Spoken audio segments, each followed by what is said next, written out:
Trouble magazine would like to thank its sponsors: Ararat Gallery Tama, Bendigo Living Art Space, Fox Galleries Melbourne, Manningham Gallery, Swan Hill Regional Art Gallery, Wangaratta Art Gallery and Western Sydney University.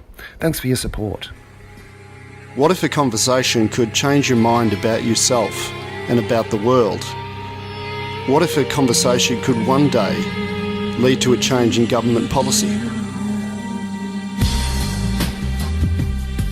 I'm Dr. Mark Halloran, and you're listening to Deep Trouble.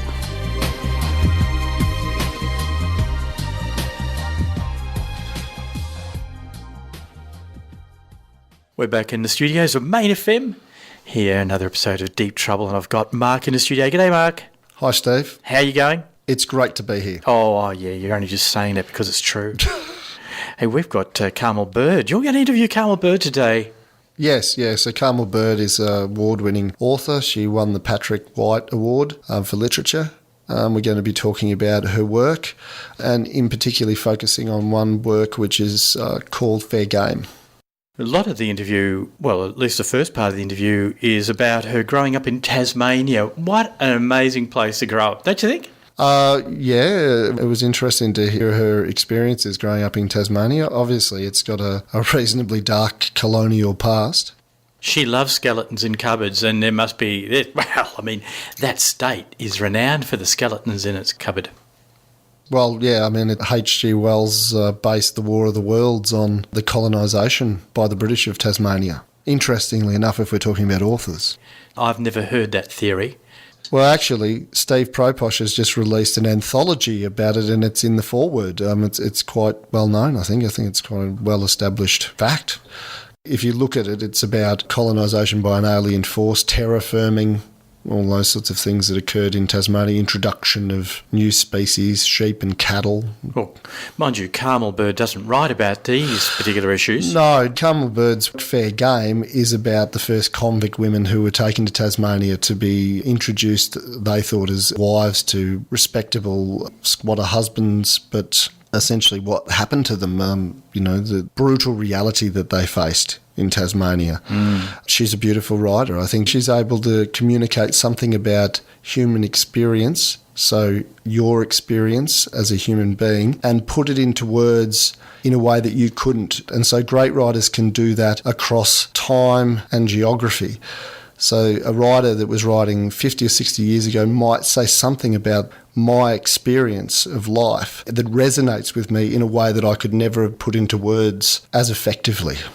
Well, Carmel Bird's no stranger to the studios of Main FM or to Main FM listeners, and we're sure that you'll get a lot out of this interview. So what about we hear it? Let's hear Mark Halloran in conversation with novelist Carmel Bird.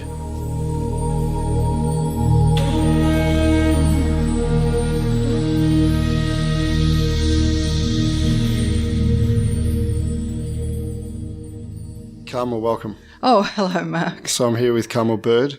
I know that you grew up in Tasmania and a lot of your work seems to focus back on Tasmania. Yes, and I wanted to talk to you about your childhood in Tasmania and growing up. Okay, I grew up in Launceston with like a mother, a father, a sister, a brother, and then living next door to us was my mother's sister and her husband, my uncle, and my 3 girl cousins, and all the girls were older than I was or am, and the boy was younger than all of us, okay? So he was 8 years younger than me, and so there were 5 girls, and I was the bottom of 5 girls. Right. And I think that is significant. You know how the place that you have in the family affects who you are and how you are and what you are and everything. Like the idea of birth order. Birth order. Yeah. Well, you're giving it an academic name and I'm fooling around with it. Yes. And so it's a very interesting dynamic, all that. So I'm the youngest girl and have certain behaviours and strategies and so on that come from that. Of course, I have inborn characteristics as well. But then 8 years later, there's the boy, and he's my baby brother. He's their baby brother. But my relationship with him was really closer than the relationship that any of the other girls had with him. Why do you think that is? Oh, because they were all older, It's just it's just a thing. That proximity, essentially. That thing, yes. Your relationship with your mother and father, who do you feel like you were close to? Oh, I don't know. I felt very nurtured by both of them. I felt nurtured by the 5 girls, but of course I was also in a kind of competition with the 5 girls and finding out ways to gain elements of power in that 5-angled collection of girls. Competition for what? Attention and power. From? And how do you mean from? Well, who are you? If you're looking for attention, who are you looking for attention from? I wouldn't say I was actually setting out to seek attention, but every human being has to get the attention of the world. And I had a particularly colourful cast of characters, among whom... You mean your siblings? Yeah, well, one girl sibling, 3 girl cousins, all different, all with different talents and points of view and so forth. And it was a very exciting, rich childhood for all of that. And my uncle next door was a timber merchant. My father was an optometrist. Our mothers didn't go out to work, but did things like the Red Cross. See, this was the 40s. Right. So they were doing Red Cross, stuff like that. So the war was on. Oh, my word. I was born at just after the beginning of the Second World War. 1940. So, born in 1940. And so the first 5 years of my life in Launceston, Tasmania, a million miles from the war, was very much influenced by the war. Neither of the fathers in these 2 families were enlisted. Right. So they're both still working in Launceston. Yes. But the radio was on all the time. My mother and all the girls knitted bandages for the troops. And I know this sounds as though I was some kind of gifted knitter. As a very, very little girl, I knitted white bandages. The war ended when I was 5, so... Well, there would have been the post-war years post-war as well. bandages as well. I guess like your memory of what life was like, sort of the later part of the 40s and into the 50s. Sure. In Tasmania, because I got the sense, there were some really nice recollections of being with your father in the orchard, but there's something psychological about the landscape in Tasmania that I kind of get from...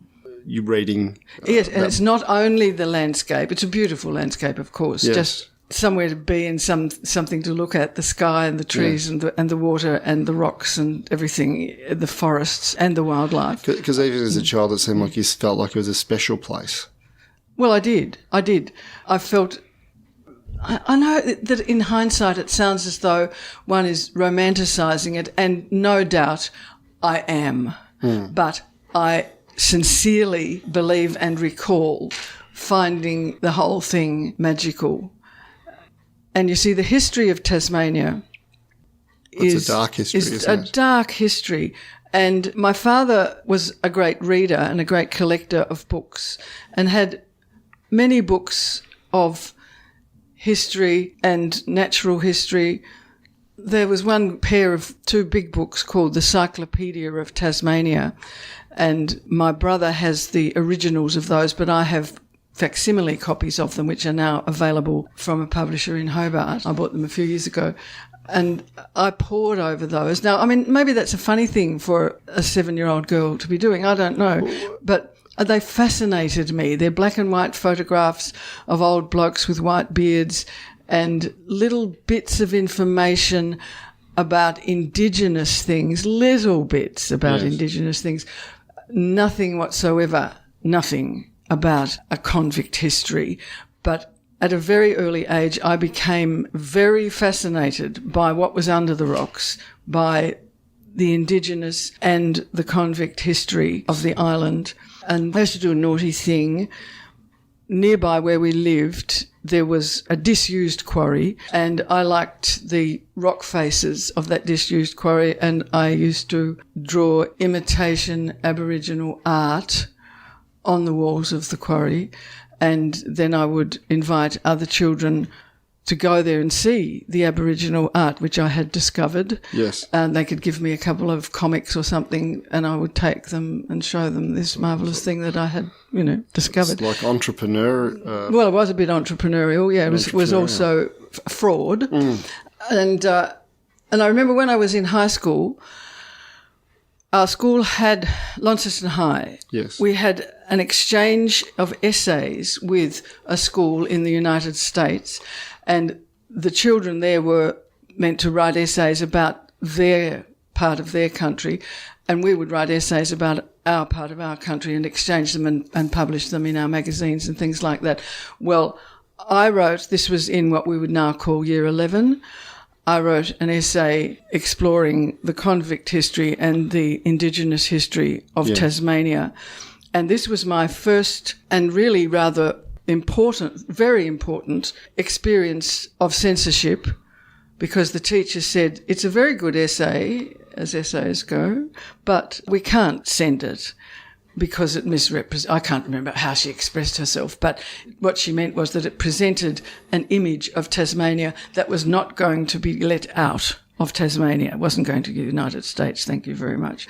So I was censored, and... Well, you felt a sense of injustice. Children sensed that. Oh, yes. Very early on. Oh, I knew. Well, I was quite old, I was probably 16 or something at the time. And adolescents even have a greater, keener sense of injustice. Those marvellous kids that marched the other day. Yeah. But about climate change. Anyway, so I felt censored at the time, and I think that it did me a great service, that I felt the power, if I hadn't felt it before, which in fact I had, but I very much felt the power of my essay and of my thoughts and of my research and of my interests. And I knew what the teacher was up to, and I knew what I was up to, and it was good for me. It was very good. Yes. Yeah, I'm glad she did that. Otherwise, I might not recall that I ever wrote the essay, for that matter. Well, there's something about going against the group or going against authority, isn't there? Sure. Because not everyone can do that. That's right. Yes. You're listening to Deep Trouble. Dr. Mark Halloran in conversation with Carmel Bird, author and winner of the Patrick White Prize. I was going to ask you about your book, which is a memoir, which, interestingly enough, begins with an epigram, a fictional epigram, called Fair Game. And I just wanted to talk to you about the lithograph that appears on the front. Could you describe that? Yes. Well, Fair Game is a very small book consisting of just an essay, which is a memoir of a kind of my thoughts and memories about growing up in Tasmania. But what prompted me to write this particular memoir essay was a lithograph from 1832, and it's a picture like a cartoon, which on first glance looks like a fabulous flock of fantasy butterflies just fluttering brilliantly across the whole picture. Then when you look closely at it, you'll see that the butterflies are actually women, and they are 19th century women with fancy hairdos and jewellery and stuff. Yeah, they're very fancy women. They don't look particularly respectable, a bit floozy. Right. How can we tell that? We can tell that by their self-presentation and their décolletage and so forth. Low cuts. Low-cut tops.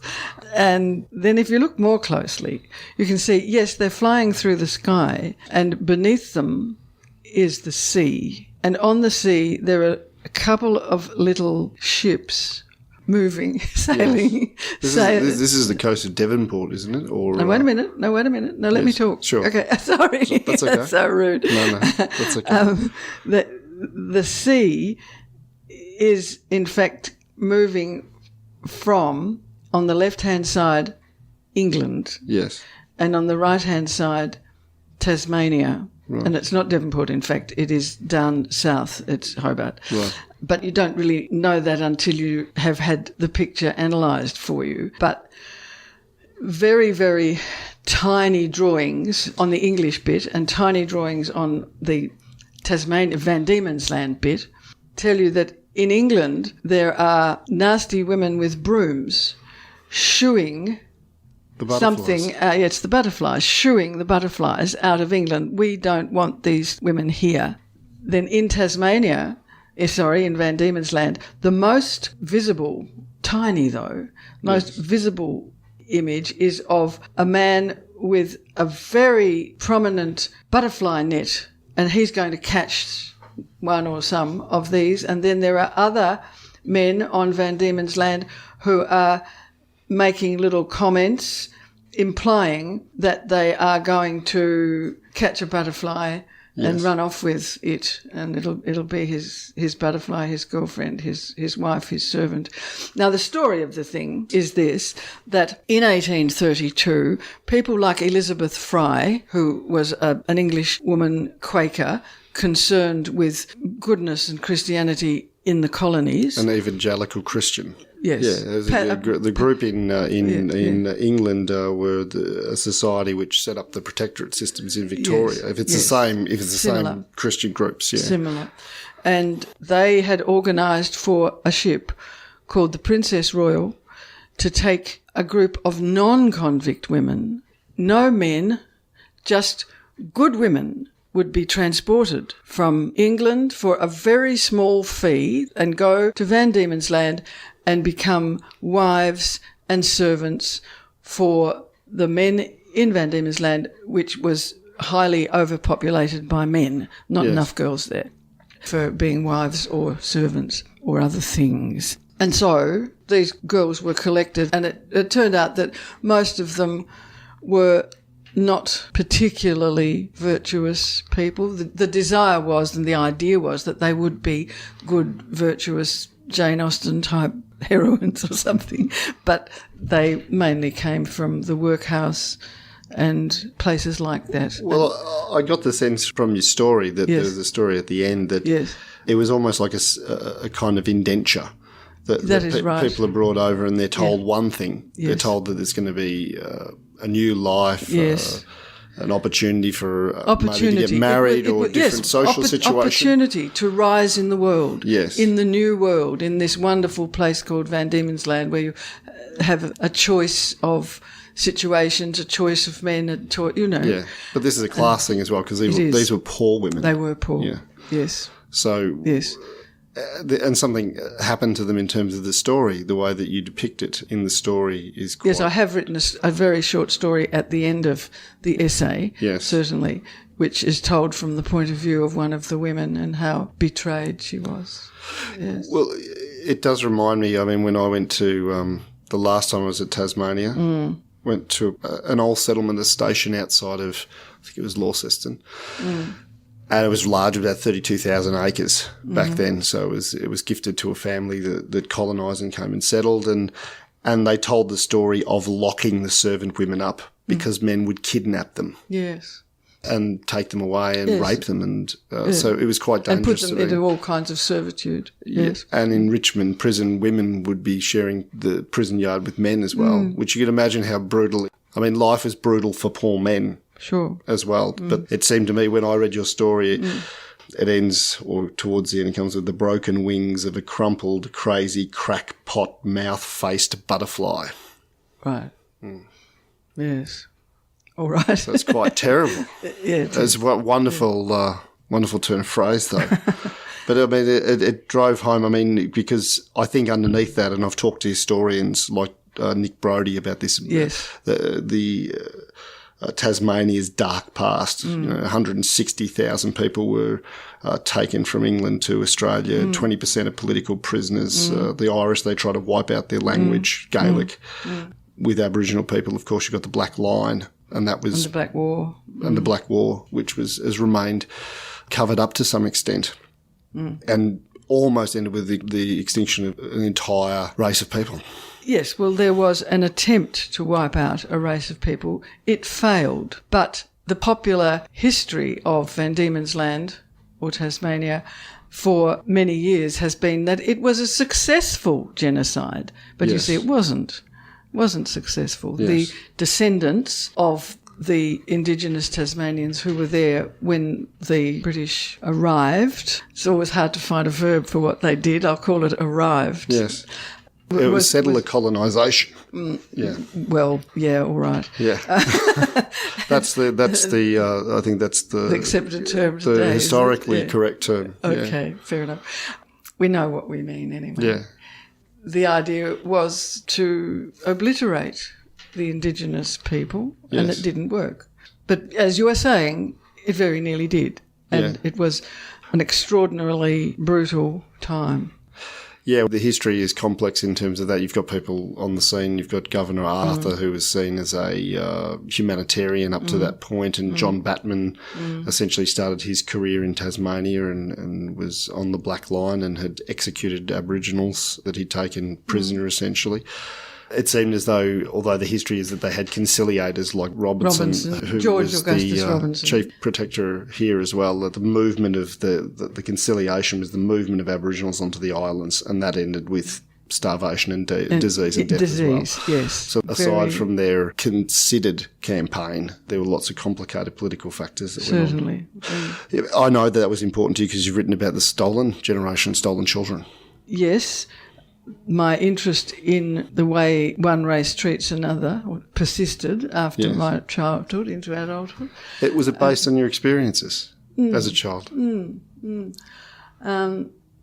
I realised when I was older that some of the children at my primary school were Indigenous children. I didn't realise that at the time. They were orphans in the book, I think you said. Yeah. I mean, a friend of my mother couldn't have children, and she adopted a girl who was not Indigenous, and then she adopted a boy, and he was this adorable brown child with wonderful curly hair and everything. And it wasn't until long, long afterwards I realised what his background was. He was an Indigenous orphan. Yes. Anyway, the stolen children, okay. Was it 1998, the government brought out a report called Bringing Them Home. It was a huge government report, and it cost a lot of money to buy at the time. It was $64, I think, which was a lot of money to pay for a book in 1998. When that report came out, I bought a copy and quickly read it, and I rapidly thought, everybody in Australia, everybody in the world needs to know all this stuff. Yes. And they're not going to, because this book is going to go into libraries and a few people are going to buy it and read it, but it's not going to go as far as it should go. So I contacted a publisher and said that I would like to get permission to extract from that report the stories told by the members of the Stolen Generations, which were quite short narratives of what they had said to the people interrogating them about their lives for the report. And so I got that permission and I extracted the stories and I put it together in a book that it's still for sale. It retails at about $24 and is easily used in schools and universities, and so that part of the report has gone out into the public domain. Did you meet with the people as well who offered their stories or who were interrogated? No. I met one person whose story is in the book, but I met her independently of my work on the book. Right. Her name is Donna, and that is her real name. Right.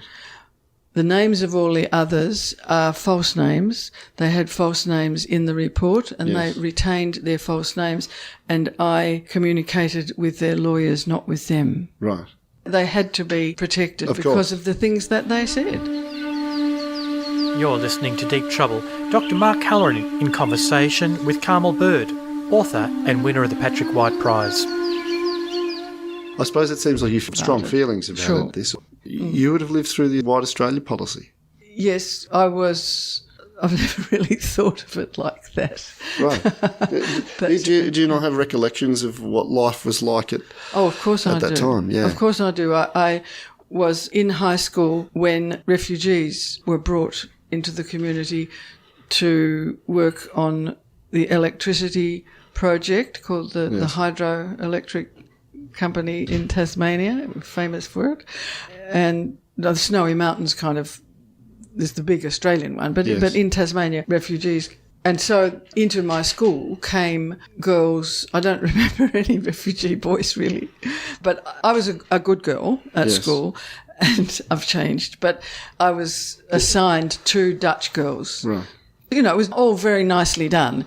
Yeah. Here is a nice girl who will look after these 2 Dutch girls. Yes. Well, I've heard it said that it was a Labor government at the time. It was in the 1950s, and they felt as though that integration was handled as best as it possibly could be from that government. The term was New Australians. Of course, yes, I had forgotten it. Yes. They were New Australians. Isn't that awful? Yeah. And we shouldn't even laugh. But still, they still would have faced considerable challenges in terms of integration into the Australian community. But you see, they were trying, the authorities were trying by giving 2 girls to me and 2 girls to someone else to integrate them and look after them and explain things to them and notice their sandwiches, which were wrong. Yes. And so forth. And they were 2 lovely Dutch girls, and one of them was not very intelligent, and one of them was as clever. She was brilliant. Right. And I don't know what became of either of them.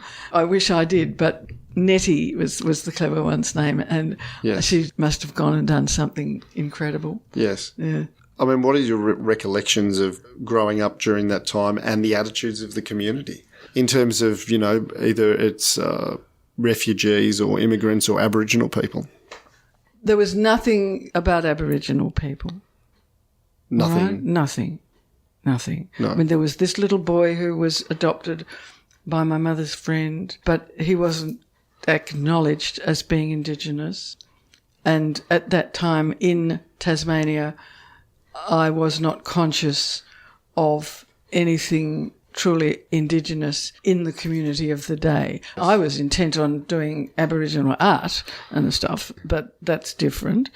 The Tasmanian community, I have a sense and a memory that it welcomed these, in inverted commas, new Australians and was prepared to celebrate them and learn from them. Right. And to get Italian cooking going. Yes. And learn some Dutch. So it felt as though the community did embrace people. Oh, it did. Yeah. It did. Yes. For sure. Yes. Yeah. Yes. Oh, yes. Well, you see, it was a very Anglo community in Tasmania, generally speaking.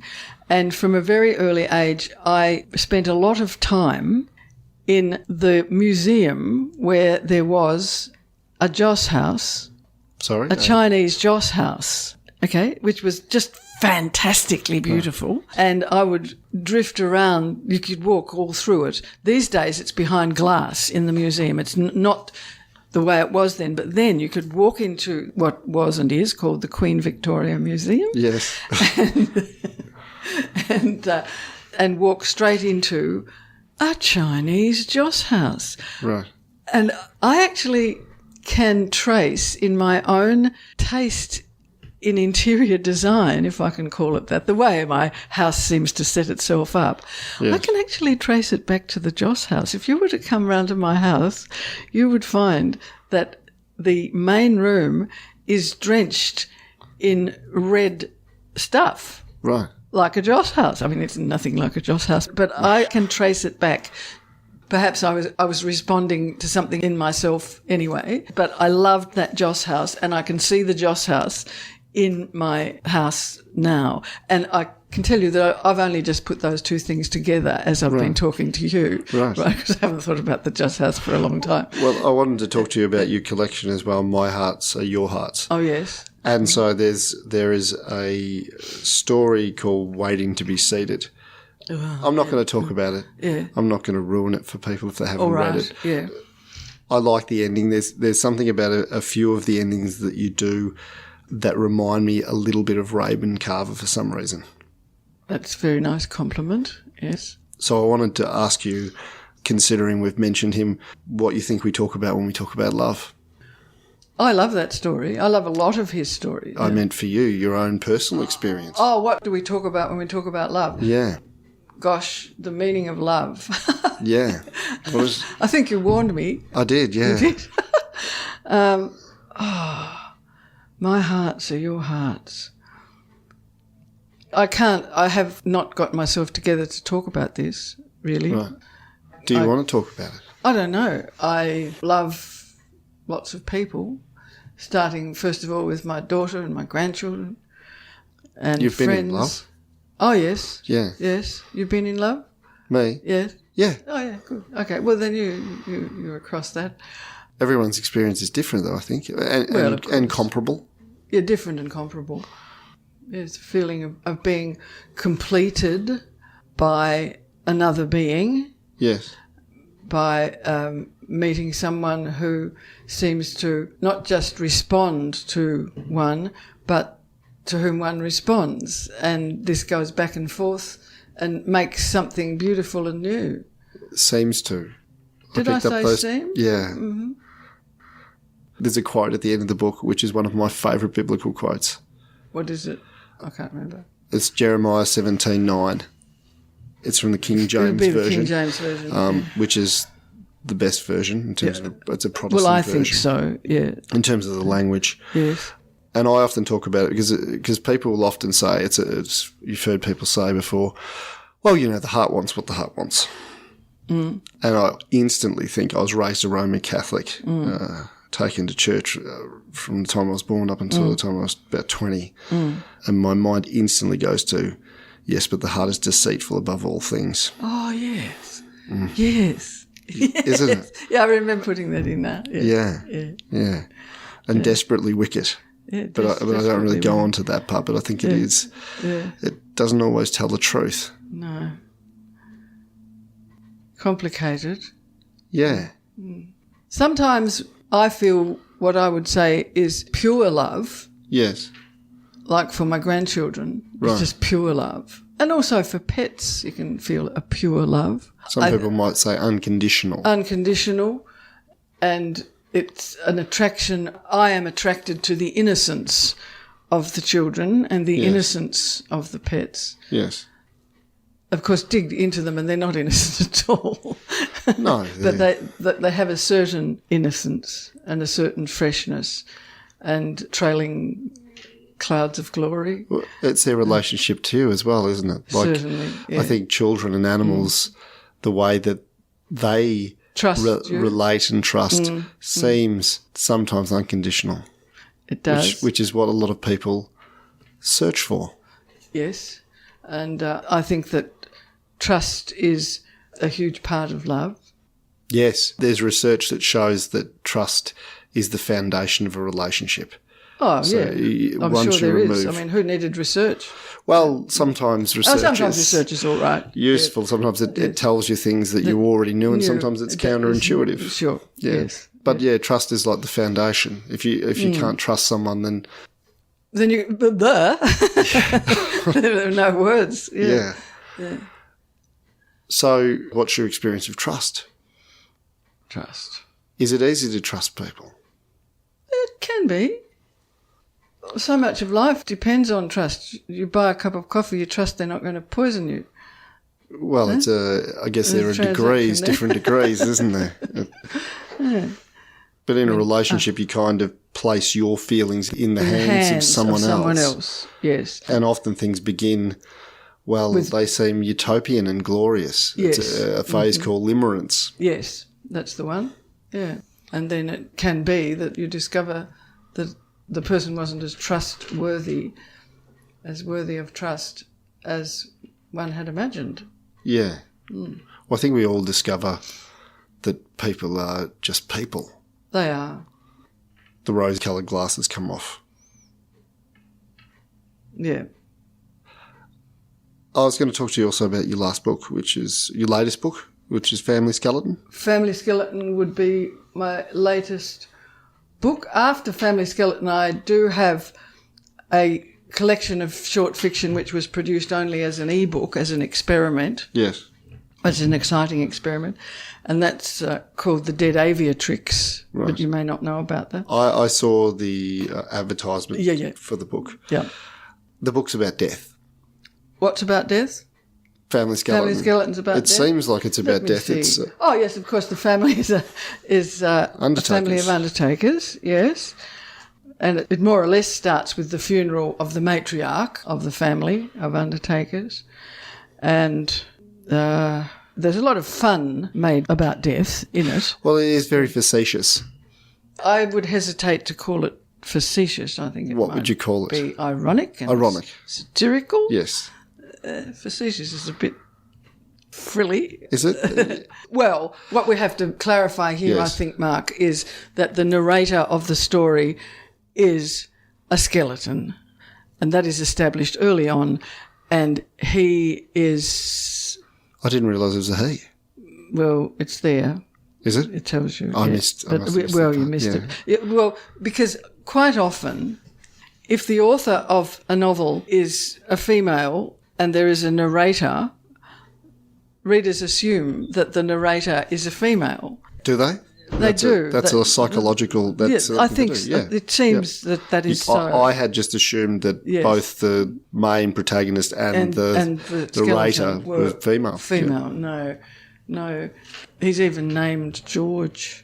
Ah. Yeah, but you missed it. Doesn't matter. I do little things. apologise. It doesn't. No, please don't. It doesn't matter. Yes. Skeleton is a skeleton. Is a skeleton. Well, yes, yeah. You're listening to Deep Trouble. Dr. Mark Halloran in conversation with Carmel Bird, author and winner of the Patrick White Prize. I've been to a lot of wakes, like Roman Catholic wakes. Yes, I haven't been to very many, but I have been to some. I've had to do a lot of the eulogies in my family because my family aren't big on writing or talking and things like that, particularly in public. But people you're good at appreciate it. They feel like I'm the person who can do it. Get Mark. Yeah, it's hard because when someone who you love dies, Yes. I have to fight through. I'm happy to do that, fight through the eulogy to kind of get the Yes. message across because I might be quite upset at points. I come from Yes. a family of Stoics as well who don't believe in males being upset. So Right. they're And quite, anyway, when you're making a speech, it's always best not to crack up. well, I sometimes think we're a little bit frightened. We inoculate ourselves from emotion in our particular culture. Sure, I agree with you there. But when thing- you're making a speech to a Yes. group of people, they are putting themselves in your hands, as Yes. it were, back to this trust thing, Yes. and they want your strength. Yes. They So, don't- so yes. I've been raised a Stoic on a Okay. farm. Yes. And so I do hold it together until the end. My voice might quaver a little bit or Yes. something. But I think one of the interesting things about wakes, what I like is that they serve alcohol at Roman Catholic ones and Yes. people drink a lot. And people laugh a lot. Laughing and drinking Once they and start playing drinking. the violin. Yes. Yeah. So, and that's what I thought about when I thought about this book was that the mirth in death, of facing death with Yeah. humour. Yes. Well, the skeleton can do that, and also the husband of the matriarch, the dead husband of the matriarch, does that. Yes. We lost the lights. Yes, I know. He is the director of the funeral business and makes a lot of death jokes and sets up a cemetery that's a bit like Disneyland Yes. out on the edges of Melbourne somewhere. Yeah. And has a lot of fun there himself. Yeah, he sends out epigrams, which are sort of like epitaphs. Yes. I can't remember any of them, and I didn't bring the book with me, but each chapter Begins with one. it begins with one of his little silly sayings about death. Yeah. Funny things. Yeah. Some of them, some of them I think are biblical quotes, some of them are Shakespeare, some of them are things he made up himself, but he owns all of them. Yes. If he puts in a Shakespearean quote, he will say it's his. E.R. He- O'Day. Yeah. Edmund Rice O'Day. You know who Edmund Rice was. Yeah. What's your experience of grief and loss? Or I guess, what do you think about grief and loss? We all have to have grief and loss. Being born is being born to die, and being human means having other humans who disappear from your life somehow, and often by dying. And it's something that everyone has to confront, the loss of family members, friends, people you love in various ways. Sorry for your loss. Does it make you it any say. easier? They're condolences, aren't they? That's what people say. They say, I'm sorry for your loss. I'm sorry for your loss. It does mean that the other person who is saying, I'm sorry for your loss, is acknowledging the death of your family member or friend. Yes. And is in empathy and sympathy with your sorrow and your mourning. I'm always very fascinated by the mourning of Queen Victoria. I'm very interested in Queen Victoria. Why? She was a phenomenal historical identity. Phenomena. Yeah. Phenomenon. Yes. Yeah, a phenomenal phenomenon. There must be something that about qualities that she possesses, something about her.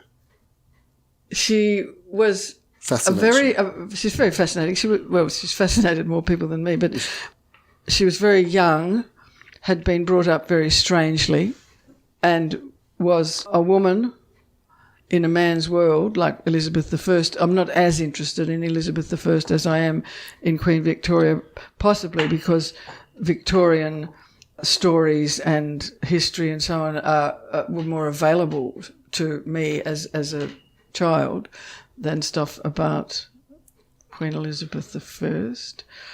How did we get onto this? Oh, her mourning, yeah. I have always been, as many people have, fascinated by the performance and depth and breadth and lack of colour. I was going to say colour, but it's lack of colour. Yes. Of her mourning for Albert. You were impressed by the dedication. I suppose. Because it sounds like it had weight. Sure did, yes. Yeah. Yes. There can be something romantic about mourning in that respect. Oh, yes. Well, it was romanticised, and Yes. romanticised in jewellery and fashion. And there's a very interesting book I've got called Mauve, Yes. which is the history of the colour mauve and the man who discovered or invented mauve. Someone invented it. Yeah. I'm sorry to say I forget his name because I haven't read the book for a long time. Very interesting. And that became very, very fashionable. Yeah. Well, I suppose it sounds like I don't know very much about Queen Victoria, but it sounds like they had an incredibly strong relationship. There was something very deep about their relationship. Yes. It's like when you hear about an old couple that have been married for many, many years and then one dies. And then the other one dies shortly after. People die of a broken heart. It's a physiological phenomenon, yes. So, but I think there's something that appeal is the wrong word, but that really resonates with people about that finding of someone. Yes, resonates with is a very good term. The tragedy, because people hope, to some extent, a lot of people hope for that for themselves, that connection. I think. I think I have. Mm-hmm. What do you think? I've lost you there.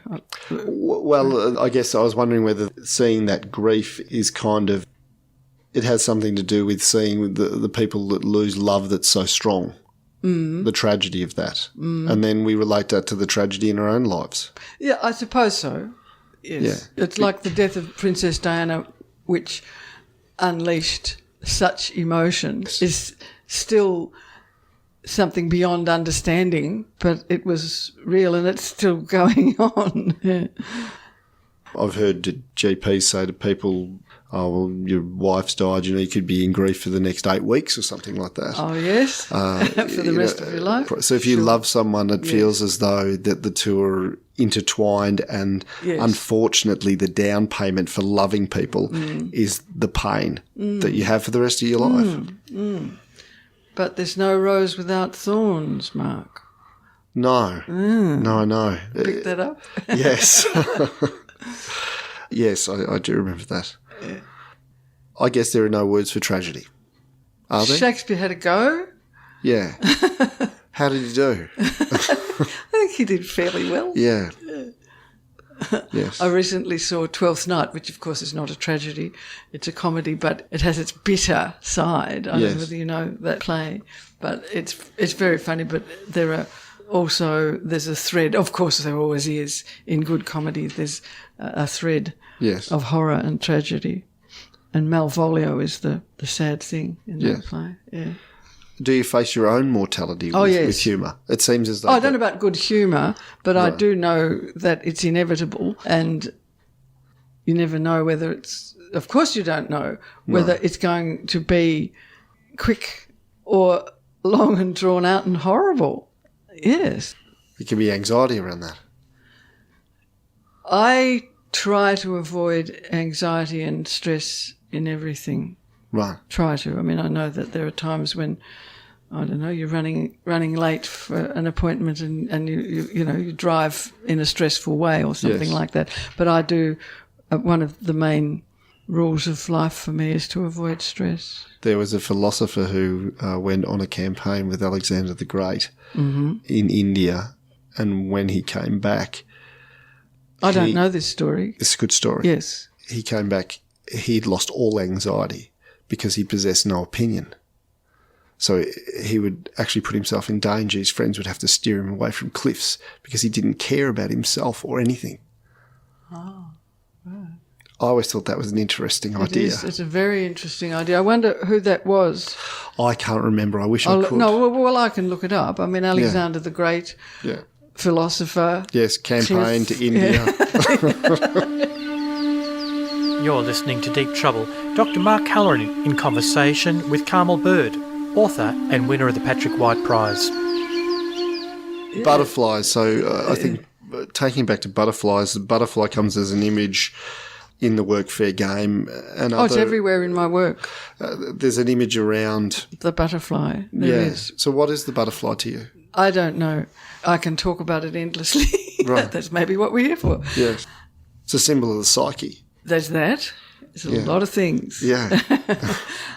It's the ephemeral nature of life, and it's beautiful, and it's transient, bright, dark.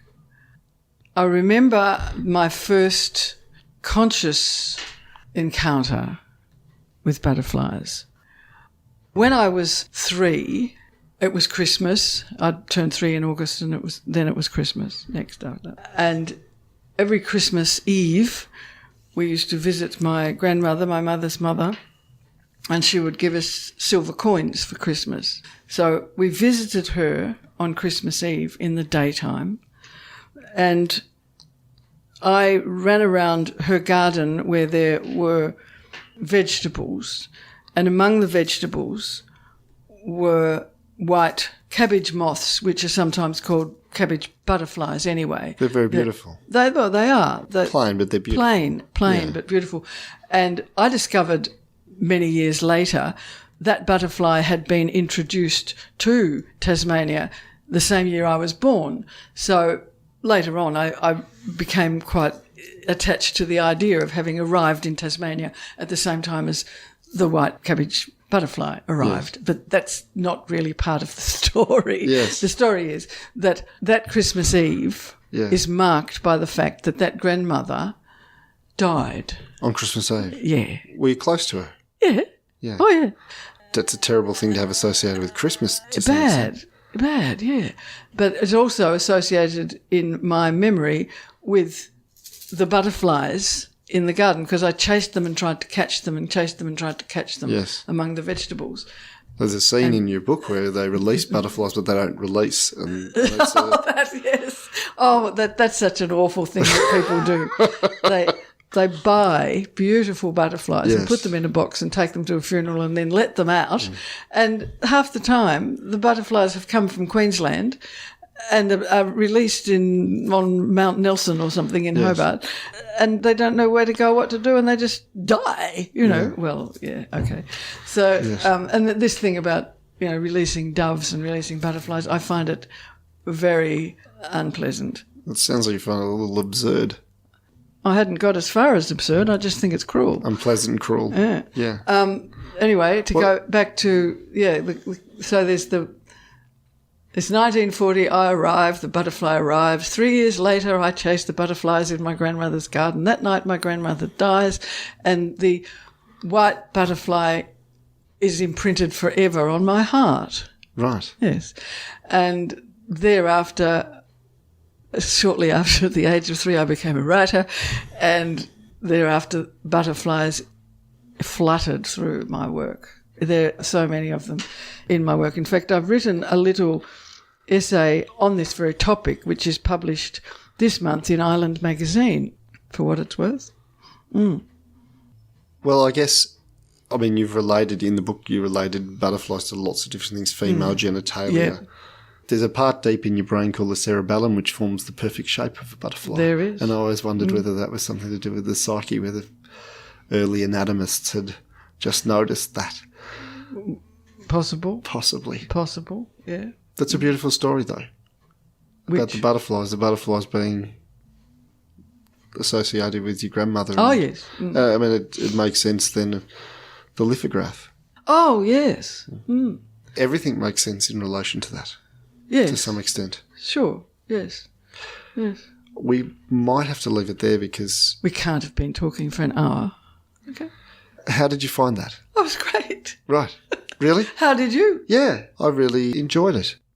I think it went well. Okay, good. Yeah.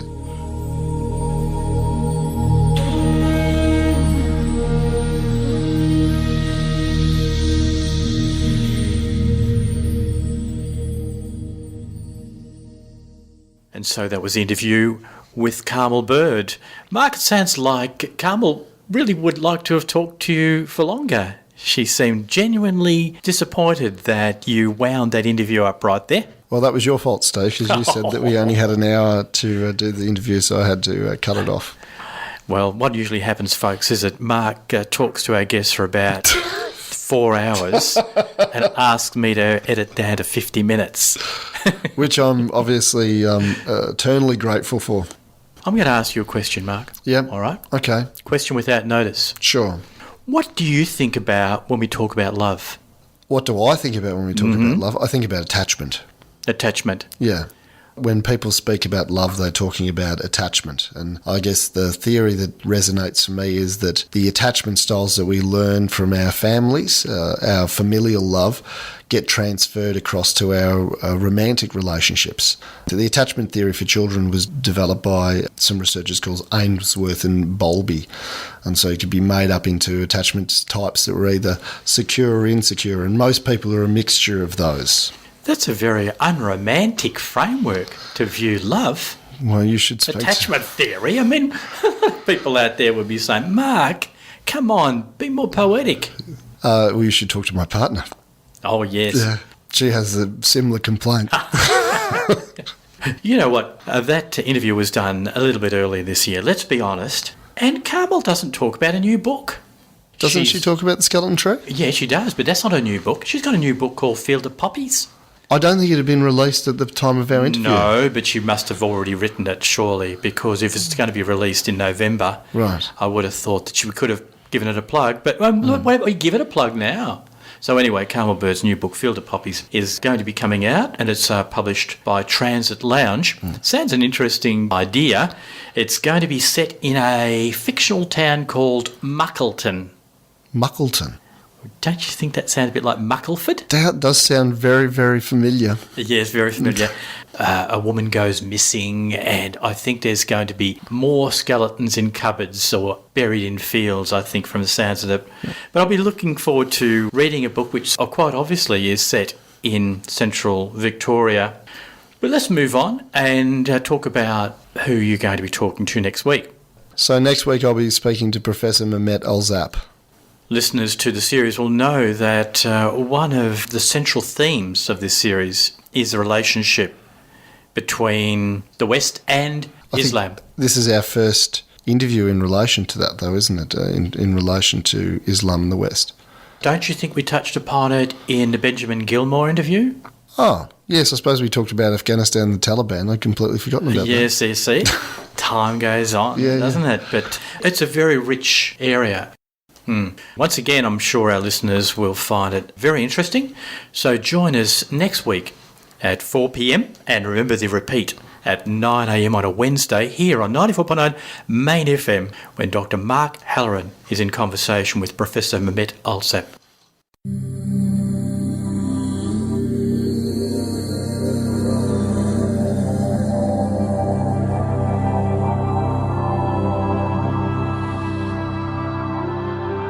Deep Trouble is produced by Steve Charman in the studios of Main FM, Castlemaine.